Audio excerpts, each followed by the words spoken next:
Hello, everybody. We got 5 minutes on the clock. A returning champion interviewed you in the past. What is your name and what is your podcast show? Hi, my name's Lorena Thomasini, and my podcast is 12-Minute Talks. 12-minute talks. Talk to us about 12-minute talks. What do you talk about in 12 minutes? Sure. So it's a short form podcast, I would say, where we interview other business owners and entrepreneurs about what they're doing to help uh, their audience and their clients with their products and services. Yeah, super cool.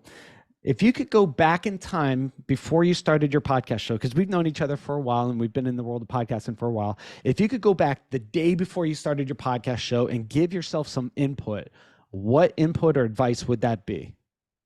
Yeah, so I started my podcast on an impulse and thought, how hard could this be on a Friday night? And I honestly listened to a few other people's podcasts, and I'm like, oh, they just put an intro and some type of thing at the end, and the real thing is in the middle. Like that's simple. I could do that, right?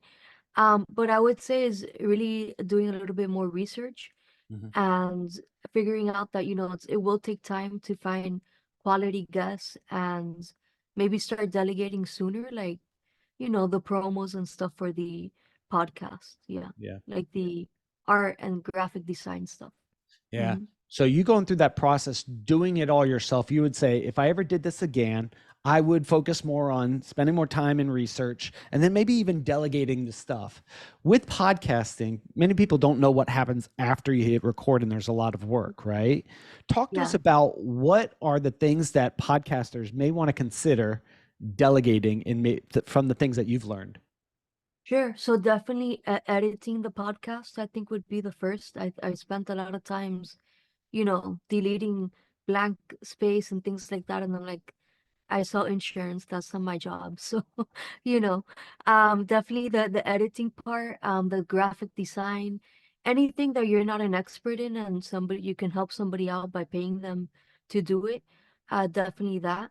And then really figuring out like what people you want to interview. So maybe you have a specific niche of people that you want to interview, and then making a list of those people and going after that. Yeah.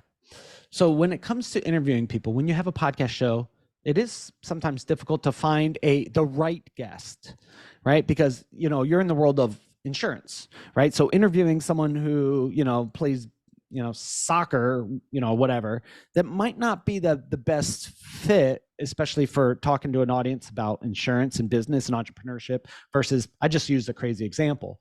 So Yeah.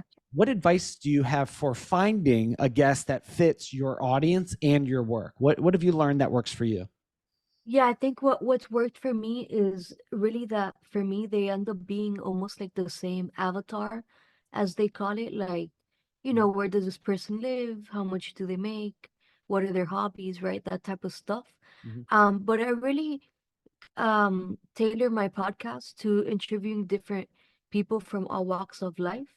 Mhm. But I think it really helps to have that niche at the end of the day. So you're not just interviewing random people that have nothing to do with business, let's say. Yeah. How do you Mhm. say no? So let's just say I'm a PR firm. I have a ton of PR firms reaching out to me going, you Yeah. should interview and so and so. And it's obvious they didn't even look at my podcast show to see what the fit was, right? That happens all the time. It Yeah. happens all the freaking time. How do you say no? What advice do you have for saying no to So the wrong guest? that's great. So I bring it back to what my requirements are. Like I look for people that live in Florida, for example, since that's where I work. So I want to promote people in my area. Mhm. So, when I see they're not from Florida, for me that's an instant no. Um, to tell them no Yeah. nicely. And I usually refer them out to maybe other podcasts that might be a good fit for them. Yeah, super interesting. So I love the fact that you have criteria and you say this is what I'm looking for, and yours are geographically determined. For people who want to learn more about you and explore your podcast show, what's the name of the podcast show and where could they find it? Sure. So it's available anywhere you listen to podcasts as well as YouTube, because now we've made it video. It's called 12-Minute Talks. 12-minute talks with Lorena. How do you pronounce your last name? You have a really awesome last name. Tomasini. Tomasini. Awesome. And we did this all in under 5 minutes. It looks like the clock actually like froze. What time does it say on the clock that you see? 27 seconds. So Nice. So I we think could just talk forever. Nope. Said time's up. Guys, I oh, hope you there you enjoyed go. these chats, and we'll see you on the next episode. See you, Lorena. Bye.